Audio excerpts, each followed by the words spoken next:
बच्चों, कक्षा 10वीं का चैप्टर नंबर 12 जिसका नाम वृत्त से संबंधित क्षेत्रफल है, उसमें जो विगत के सीबीएसई के द्वारा पूछे गए कुछ प्रश्न हैं, उसकी चर्चा करते हैं, उसके बारे में जानते हैं। कुछ ऐसे भी प्रश्न हैं जो बहुत आसान होते हैं, थोड़ा-सा उसको समझने की ज़रूरत होती है।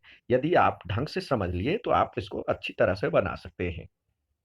मेरा चैनल अब तक सब्सक्राइब नहीं किया है, वो सब्सक्राइब कर लें। इस तरह से मेरा फ़ोटो दिखेगा, ये मेरा लोगो दिखेगा।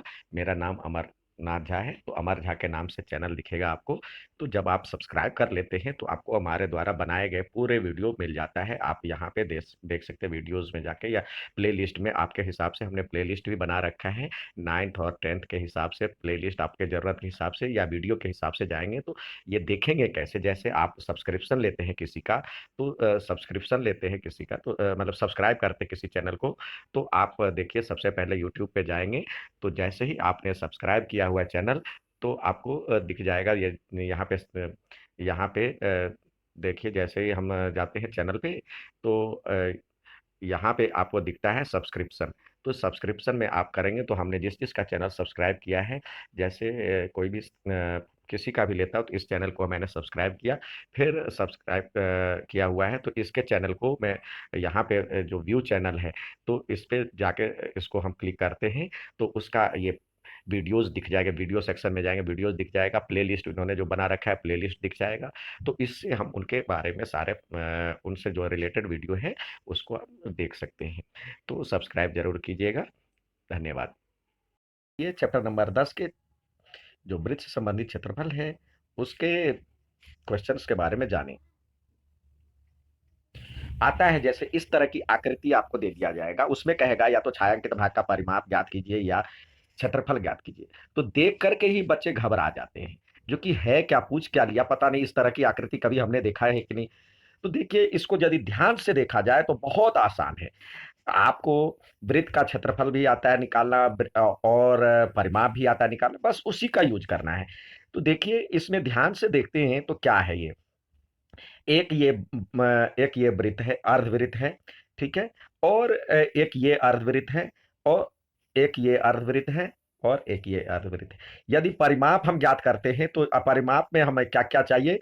देखिए, बड़े वाले वृत्त का अर्ध परिमाप, ठीक है? और इस छोटे वाले अर्धवृत्त का अर्ध परिमाप, फिर इस छोटे वाले अर्धवृत्त का अर्ध परिमाप, और इसका अर्ध परिमाप। सबको जोड़ देंगे, तो ये आपकी दी हुई आकृति का परिमाप हो जाएगा, यानी किनारी हो जाएगा। तो इस तरह से आपको करना है। तो आइए इस तरह से हम करने का प्रयास करें। तो सबसे पहले बड़े वाले अर्धवृत्त का आर निकालते हैं। ये इसका आर, यानी इसको मान लेते हैं, ये वाले का ये दिया हुआ है आर, ये वाले का ये दिया हुआ है। तो इसका देखिए, ये दिया हुआ है 7, और ये दिया हुआ है 3.5, और ये भी 3.5। तो ये पूरा हो जाएगा 14। मतलब आर बराबर में बड़े वाले वृत्त की त्रिज्या क्या हो जाएगी? बड़े वाले अर्धवृत्त की त्रिज्या बड़ा आर बराबर में हो जाएगा ये पूरा, मतलब 3.5 ये रहा, 3.5 ये रहा, तो और ये 7 है, तो इसको जोड़ेंगे तो 14 हो जाएगा। तो 14 का आधा 14/2, तो यानी 7। ठीक है?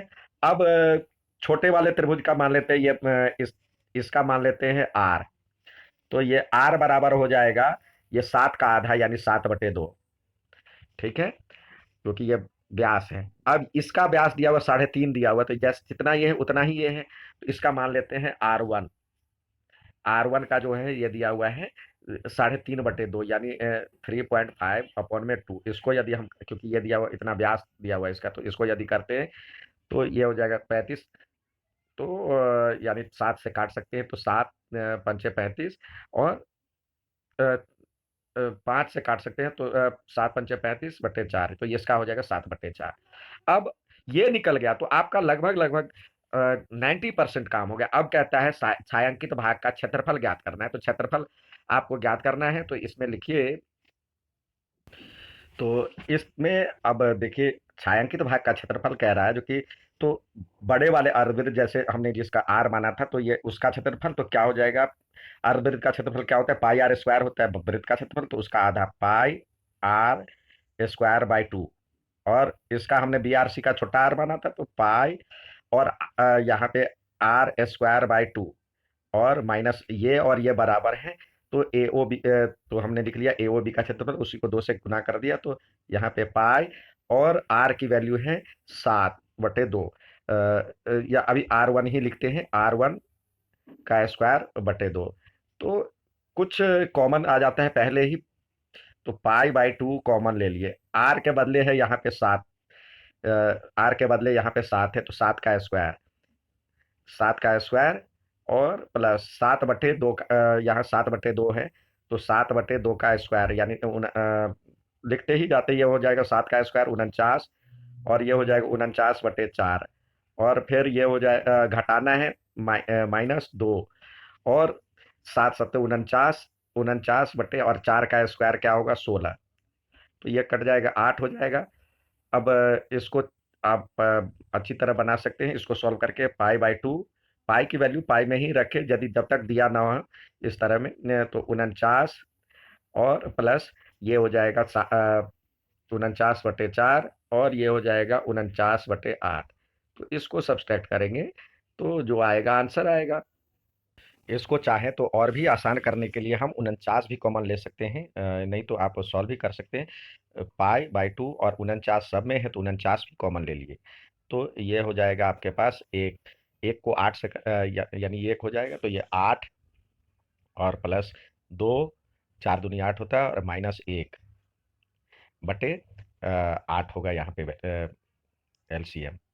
तो यदि आपको इसको करना है तो हो जाएगा पाई/2 और 49, और ये हो जाएगा 7/8। चाहे तो आप इसको पाई की वैल्यू रख करके भी बना सकते हैं, इसको सॉल्व करके आपको नहीं तो इसको सॉल्व करके जो आएगा आंसर, तो देखने में काफी कठिन लग रहा है, लेकिन सॉल्व करने में आपको बहुत आसानी लगती है। इसको जहाँ सॉल्व करेंगे उतने तक आएगा। अब इसी का यदि आपको परिमाप करना है, छायांकित भाग का परिमाप, तो देखिए परिमाप के लिए क्या होता है, आपको चाहिए क्या परिमाप के लिए, बड़े वाले अर्धवृत्त का परिमाप, और छोटे वाले का परिमाप, और ये इसका भी परिमाप, तो सबको जोड़ना है। तो एक ही बात आप लिखे, छायांकित भाग का परिमाप, छायांकित भाग का परिमाप यदि निकालना है तो सीधे परिमाप, अर्ध परिमाप का अर्धवृत्त का परिमाप, ये अर्धवृत्त का अर्ध परिमाप है, वृत्त का अर्ध परिमाप है, तो 2πr होता है उसका, तो आधा करेंगे तो πr हो जाएगा, तो ये हो जाएगा पहले का π/r की वैल्यू, 2πr होता है ना, 2πr होता है, और उसको 2 से करेंगे तो πr हो जाएगा, तो πr और प्लस फिर इसका r परिमाप, तो ये हो जाएगा पाई, और r की वैल्यू है, छोटा r हमने माना था इसको, और ये है R1 माना था, तो ये हो जाएगा पाई और R1। तो इसमें भी पाई कॉमन आ जाएगा, और R क्या है आपके पास, बड़े वाले का 7 है, और ये है इसका था 7/2, यहाँ पे 7/2 है, और ये 7/4, तो ये इसको हम 7/2 और फिर 7/4 कर, तो पाई की वैल्यू आप चाहें तो पाई की वैल्यू 22/7 भी लिखे, या नहीं है तो पाई को सॉल्व करके आप, यदि सॉल्व हो जाएगा तो काटने में आसानी रहेगी। अभी पहले इसका हम लास्ट में यूज करें, 7 भी कॉमन ले ले, तो ये हो जाएगा 1 प्लस 1/2 और प्लस 1/4। अब इसका आसानी से कर सकते हैं मल्टीप्लाई, चाहे तो ये पाई और इंटू 7, और इसका यदि हम एलसीएम लेते हैं तो 4, और 4 प्लस 2 प्लस 1, तो ये 7/4 हो जाएगा।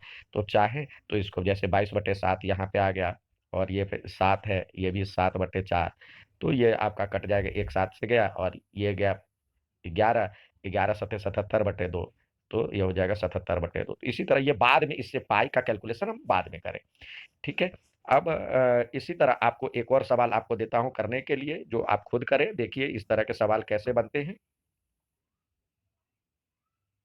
इसमें भी यही है, तो इसमें भी कहता है जो कि ये छायांकित भाग है मान लीजिए, तो इसका कहेगा आपको परिमाप ज्ञात करना है और क्षेत्रफल ज्ञात करना है। तो इसमें परिमाप के लिए क्या करेंगे, परिमाप में इस बड़े सर्कल का, अर्धवृत्त का जो परिमाप निकालेंगे, फिर ये छोटे वाले का ऐड करेंगे उसमें, फिर ये भी ऐड करेंगे, तो इस तरह से परिमाप। और सबसे पहले आर कैसे बनेगा, तो ये आर देखिए ये दिया हुआ है, इसमें भी पाई के ही रूप में रखे, पाई का वैल्यू। अब यदि परिमाप कहता है निकालने के लिए, तो इसका परिमाप क्या हो जाएगा, ये इसका, तो ये देखिए ये दिया हुआ है, यहाँ से ये 7 है और ये 3 है, तो 7 और 7 14, 14 और 3 17।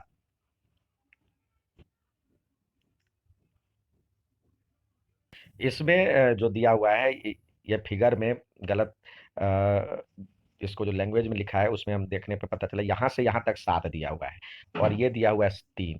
तो ये 7 और 3 10 हो गया इसका पूरे का। तो ये पूरा व्यास हो गया, यहाँ से यहाँ तक 10 हो गया। तो बड़े अर्धवृत्त का व्यास क्या हो जाएगा, बड़ा आर बराबर में हो जाएगा 10/2 यानी 5।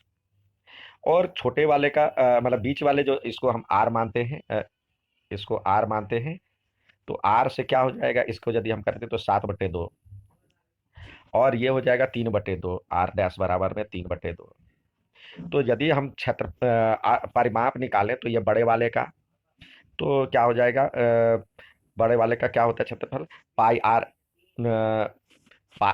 2 पाई आर होता है। तो 2 पाई आर अपॉन में 2, तो ये कट जाता है तो पाई आर होता है। तो पाई इंटू यहाँ पे हम लिख सकते हैं 5, तो 5 पाई और प्लस इसका हो जाएगा, ये हो जाएगा बीच वाले का 7/2 पाई और ये 3/2 पाई। अब पाई कॉमन आ गया। अब ले लें 5 + 7/2 +3/2 एलसीएम लेंगे तो ये हो जाएगा, पाई तो रहेगा ही और 2 एलसीएम हो जाएगा। तो 5 दूनी 10, 7 17, 3 20/5, 5 दूनी 10 और ये 20/2 यानी इसको करेंगे तो 10 पाई। तो आ गया 10 पाई। जब तक आपको वैल्यू नहीं दिया रहेगा, आप पाई की वैल्यू यदि जो भी आपको कहता है तो ये लिखे 10 पाई हो गया। और इसी तरह से क्षेत्रफल आपको ज्ञात करना है तो पूरे का क्षेत्रफल, आप पूरे अर्धवृत्त का क्षेत्रफल बड़े वाले का, उसमें ये जोड़ देना है और ये घटा देना है। तो यानी पूरे का बड़े वाले का क्या हो जाएगा, पाई आर स्क्वायर बाय 2 में छोटे वाले का जोड़ना है प्लस पाई और R1 माने थे हम, R1/2 और में से बीच वाला जो था पाई और आर की वैल्यू R/2। तो पाई/2 कॉमन आ जाएगा सब में। आर स्क्वायर क्या है हमारे पास, ये 5 था, 5/2 का स्क्वायर तो 25/4। ये 5 था, इसका वैल्यू देखिए, हमने 5 लिखा था यहाँ पे आर का। और R1 का हमने निकाला 3/2, तो प्लस 3 का स्क्वायर 9/4 और माइनस जो बीच वाला है पाई, ये सब में स्क्वायर होगा, ये यहाँ पे छूटा हुआ है तो सब में स्क्वायर होगा। तो ये इसका स्क्वायर क्या हो जाएगा, ये 7/2 का स्क्वायर हो जाएगा इसका। तो ये हो जाएगा 49/4, 49/4। अब पाई/2 कॉमन आ गया और सब में 4 कॉमन है। तो ये हो जाएगा 25 + 9, यहाँ पे 5 ही था। तो ये 25 से करेंगे गुना तो ये हो जाएगा 100। यहाँ पे 5 ही था इसका तो 100, 4 से एलसीएम लेंगे प्लस 9 में से 49 गया। तो ये हो जाएगा 60/4। अब चाहे तो ये पाई/2 और ये 109 में से 49 गया तो ये हो जाएगा 60/4। इसको करेंगे तो 15 चौके 60, तो 15/2 पाई, 15/2 पाई इसका आंसर हो गया। तो इस तरह से सवाल बनता है। और भी सवाल देखते हैं।